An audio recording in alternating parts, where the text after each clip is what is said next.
நம் உறவுகள் அனைவருக்கும் வணக்கம். இந்த போற்றியை விடுமுறை நாளிலும் அனைவரையும் ஆர்வத்துடனும் அறிவுத்திறனோடு கற்பனை வளத்தோடு விடுமுறை நாட்களை உபயோகமாக செலவழிக்கும் அதற்கு ஒத்துழைப்பாக இருக்கும் சோழர் மன்னவர்களுக்கும் அவர்கள் உறுதுணையாக இருக்கும் அனைத்து உறவுகளுக்கும் எனது வணக்கங்களும் நன்றிகளும். அன்பு குழந்தைகளே, நீதி கதைகள் சொல்ல சொல்லி கேட்டிருக்காங்க. எங்கள் ஸ்கூல் டைமில் இந்த கதையெல்லாம் ரொம்ப ரொம்ப பாப்புலர். கதையை சொன்னோன்னையுமே நமக்கு அதுலேருந்து ஒரு நீதி தெரிஞ்சுக்க முடியும். இன்று உங்களுக்காக 2 கதை.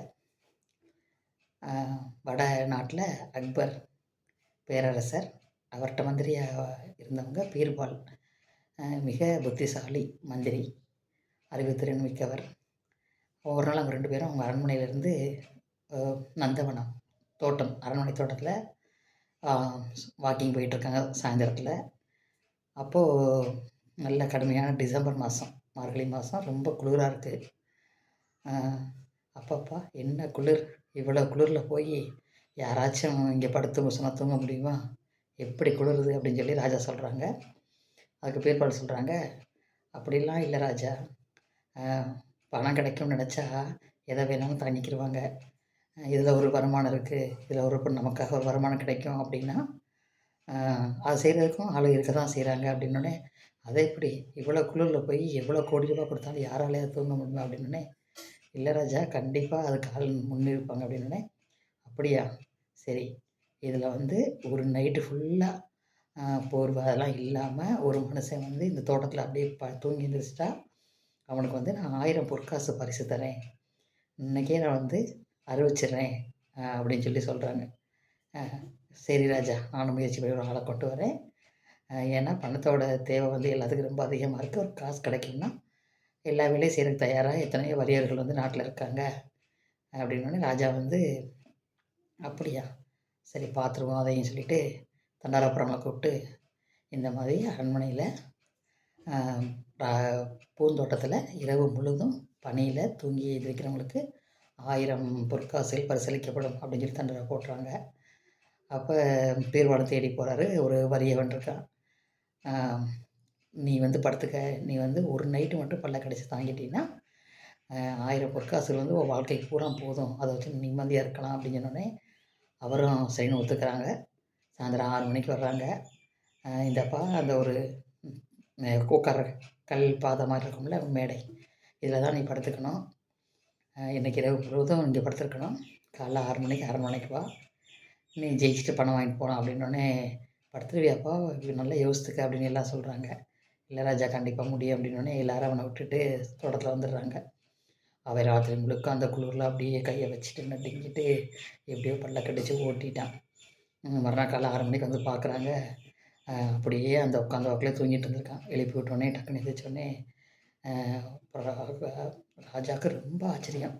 எப்படிப்பா இவ்வளோ குளிரில் எங்களால் ஒரு கொஞ்ச நேரம் சுற்றி வர முடியல, இந்த விடிய விடிய குற்ற பணியில் நீ எப்படி உட்காந்துருந்த, அப்பப்பா அப்படின்னு சொல்லி ரொம்ப ஆச்சரியப்படுறாங்க. எல்லோரும் கைதட்டி பாராட்டுறாங்க.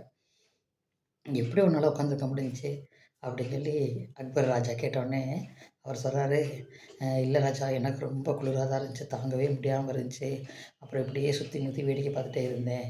உங்களோட மாளிகை அதில் உப்பருகை, இந்த ராஜா தூங்குற இடம் இருக்கும்ல, அங்கே சின்ன விளக்கு எரிஞ்சிட்டே இருந்துச்சு. நான் ஏதோ ஒரு ஆர்வத்தில் இப்படியே அந்த விளக்கை பார்த்துட்டே இருந்தேன், அப்படியே பார்த்துக்கிட்டே இருந்தேன், அப்படியே பொழுது போயிடுச்சு. அப்புறம் ஒரு இடத்துல சோர்வாகி நான் தூங்கிட்டேன். எப்படியும் நான் சொன்னபடிக்கு இந்த நைட்டை கடத்திட்டேன், என்னோடய பரிசுக்காக நான் எல்லாத்தையும் பொறுத்துக்கிட்டேன் அப்படின்னு சொல்கிறாங்க. சரி, நீ போய் வீட்டுக்கு போய் குளிச்சுட்டு அரண்மனைக்கு வா, பரிசை பெற்று செல்லலாம் அப்படின்னு சொல்லி சொல்கிறாங்க.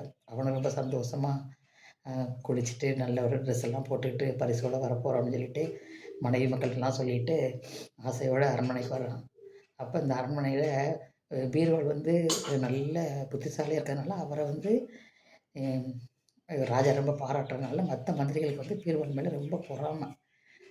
எப்படி எப்படியாவது பீர்பாலை தடுக்க அந்த மாதிரி தான் நினைப்பாங்க, அவனுக்கு கிடைக்கிற புகழெல்லாம்.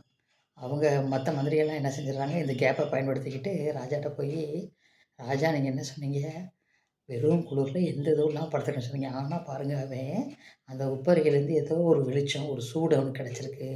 அத பயன்படுத்திக்கிட்டு தான் அவன் ராத்திரி பொழுத கழிச்சிருக்கான் அப்படின்னு சொல்லிக் குடுத்துடுறாங்க. உடனே இந்த ராஜாவும் அத நம்பிக்கிட்டு, ஆமல்ல அப்படின்னு சொல்லிட்டு அவன் வர்றான். அ போட்டி வந்து நீ விதிய மீறிட்டப்பா. உனக்கு வந்து அந்த விளக்கு வெளிச்சம், அந்த சூடு உனக்கு வந்து துணையா இருந்திருக்கு. அதனால உனக்கு பரிசு கிடையாதுன்னு சொன்னோனே, அவன் அப்படியே அழுதுகிட்டே, "ஐயோ ராஜா நான் நீ என்ன செஞ்ச? எப்படி நீ பொழுத கடத்தன்னு?" கேட்கும்போது நான் இப்படி சுத்தி முத்தி பார்த்தேன். அங்கேருந்து ஒரு வெளிச்சம் வந்துட்டு இருந்துச்சு. சும்மா இப்படி இதையே பார்த்துட்டே இருந்து நான் பொழுத கடத்தேன்னு சொன்னேன். இது வந்து ரொம்ப தப்பு ராஜா. நீங்க வந்து என்னைய ஏமாத்திட்டீங்க அப்படின்னு சொல்லி அழுகுறான். அதெல்லாம் கிடையாது. நீ போ போ அப்படின்னு சொல்லி அந்த அரண்மனை காவலர்கள் வந்து வெளிய தொரத்தி விட்டுறாங்க. இவன் அழுதுகிட்டே வீட்ல படுத்திருக்கான். அப்புறம் பீர்பால் அரசவைக்கு வந்தோனே அவருக்கு வந்து இந்த காதல் விஷயம் தெரியுது. ஓஹோ! இந்த மந்திரி எல்லாம் பார்த்த வேல தானா? அப்படின்னு சொல்லிட்டு, இவங்க வழியிலேயே இவங்கள போய் இது பண்ண சொல்லிட்டு, அந்த குடியானவன் வீட்டுக்கு போயி, "நீ கவலைப்படாத. உனக்கு வர வேண்டிய பரிசு கண்டிப்பா உனக்கு வந்தே சேரும். கொஞ்சம் பொறுமையா மட்டும் இரு." அப்படின்ட்டு அவனுக்கு ஆறுதல் சொல்லிட்டு, இவர் என்ன செய்றாரு, மறுநாளு அந்த தோட்டத்தில போயி ஒரு விறகு அடுப்பு பத்த வைக்கிறாங்க. பத்த வச்சுட்டு, ஒரு 7 பானை வரிசையா அடுக்க சொல்றாரு. மந்திரி இல்ல, அவர் சொல்றத கேட்டு வேலைக்காரங்களும் செய்றாங்க. அந்த 7 பானையிலயும் தீ மூட்டி, தண்ணி ஊத்தி வச்சு, எல்லாத்துலயும் தண்ணி இருக்கு. அ மேல் பானையில மட்டும் அரிசி போடுறாரு. அரிசிய போட சொல்றாங்க. அ இவங்க எனக்கு யாருக்கும் ஒண்ணும் புரியல. சரி மந்திரி சொன்னான்னு கேட்டுட்டு இருக்காங்க.